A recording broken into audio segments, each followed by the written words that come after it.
잠시 후 여러분은 고구려의 전통을 이은 해동성국 발해의 역사에 대해 모두 알 수 있습니다. 자, 그럼 로빈의 기록을 시작합니다.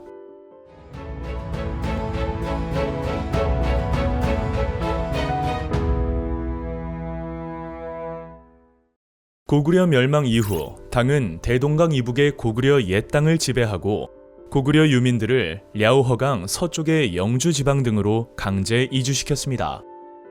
이곳에서는 고구려 유민 외에도 말가린과 거란인을 비롯한 여러 민족들이 강제 이주되어 당의 통제를 받았습니다.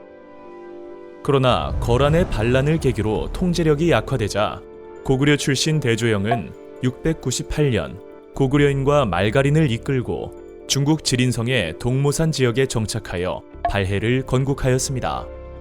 신라 북쪽에 발해가 건국되면서 한반도는 남북국의 형세를 이루었고 일본에 보낸 국서에 고려 국왕이라는 명칭을 사용하여 고구려 계승의식을 내세웠습니다.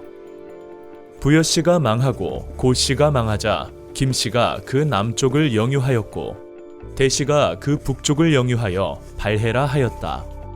이것을 남북국이라 부르는 것으로 마땅히 남북 국사가 있어야 했음에도 고려가 이를 편찬하지 않은 것은 잘못된 일이다.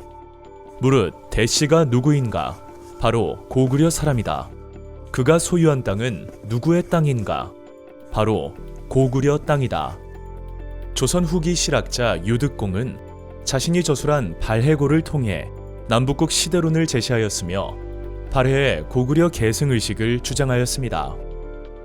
대조영의 뒤를 이어 즉위한 무왕은 연호를 이난으로 정한 후 북만주 일대를 장악하며 영토 확장에 나섰습니다.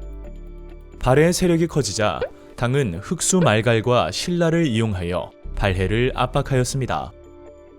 이에 무왕은 대문예로 하여금 흑수 말갈을 정벌하게 하는 한편 돌궐, 일본과 교류하며 당과 신라를 견제하였습니다.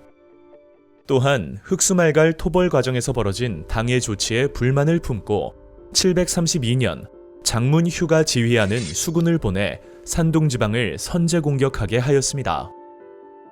발해의 왕이 말하기를 흑수말갈이 처음에는 우리에게 길을 빌려 당과 통교하였다.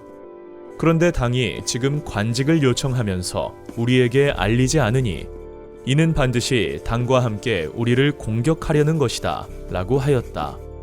이어 동생 대문예와 외숙부 이마에게 군사를 거느리고 흑수를 공격하도록 명하였다. 구당서의 내용을 통해 발해 무왕의 흑수말갈 정벌 내용을 확인할 수 있습니다. 발해와 당의 대립관계는 문왕이 즉위하면서 해소되었습니다. 무왕 이후 발해의 왕들은 독자적인 연호를 사용하였는데 문왕 역시 독자적 연호인 대흥을 사용하였고 대외적으로는 당, 신라와 친선 관계를 유지하며 체제 정비에 힘썼습니다. 문왕은 당의 선진 문물과 제도를 받아들여 삼성 육부제를 기반으로 중앙 통치 체제를 정비하였고 신라와의 상설 교통로인 신라도를 개설하고 사신을 교환하는 등 신라와의 관계 개선을 위한 노력을 하였습니다. 또한 도읍을 중경 현덕부에서 상경 용천부로 천도하여 자신의 권력 기반을 강화하였습니다. 발해는 9세기 초 선왕 때의 전성기를 맞이하였습니다. 9세기에 즉위한 선왕은 독자적 연호인 건흥을 사용하며 주변 말갈 세력을 복속하였습니다. 만주와 연해주, 요동, 남으로는 대동강 이북까지 확장하여 가장 넓은 영토를 확보하였고 오경 15부 62주의 지방 통치 체제를 완비하였습니다. 이 무렵 당은 전성기를 맞이한 발해를 가리켜 바다 동쪽의 번성한 나라라는 뜻의 해동성국이라 불렀습니다. 발해는 국왕을 중심으로 하는 중앙 집권적 지배 체제를 갖추었습니다. 중앙 정치 조직은 당의 제도를 수용하여 삼성 육부제를 받아들였으나 그 명칭과 운영은 독자적이었습니다. 국왕 아래 정당성, 선조성, 중대성을 두었고 정당성의 장관인 대내상이 국정을 총괄하였습니다. 정당성 아래 좌사정과 우사정을 두어 각각 3부, 총 6부로 나누어 국정을 맡게 하였고 6부에는 유교적 명칭인 충, 인, 의, 지, 예, 신부를 사용하였습니다. 발해는 삼성 6부 이외에도 중정대, 주자감, 문적원이 존재하였습니다. 중정대는 관리의 비리를 감찰하였고 주자감은 발해 최고의 교육기관으로서 유학을 교육하였으며 문적원은 책과 문서 관리, 비문, 충문, 외교 문서 등의 작성을 담당하였습니다. 지방행정 조직은 선왕 때 오경 15부 62주로 조직되었습니다. 군사 행정적 요충지에 상경 용천부, 중경 현덕부, 동경 용원부, 남경 남해부, 서경 압록부 등 5경을 설치하였고 이 중 상경 용천부가 가장 오랜 기간 발해의 수도였습니다. 지방의 중심 도시에는 15부를 두고 62주로 나누어 관리하였습니다. 부에는 도독, 주에는 자사, 현에는 현승을 지방관으로 파견하고 도독의 일원적인 지휘를 받도록 하였으며 지방 행정의 말단인 촌락은 수령이라 불리는 토착 세력이 자치적으로 다스리도록 하였습니다.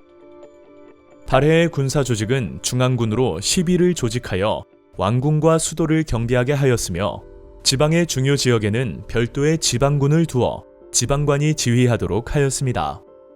이렇게 사회 전반에 걸쳐 발전하던 발해는 10세기 초 지배층의 권력 다툼으로 국력이 크게 쇠퇴하기 시작하였습니다. 한편 거란의 야유라 보기는 부족을 통합하고 북아시아에서 대규모 정복 활동을 시작하였습니다. 발해는 세력을 넓힌 거란의 공격을 받았고 결국 926년 멸망하고 말았습니다.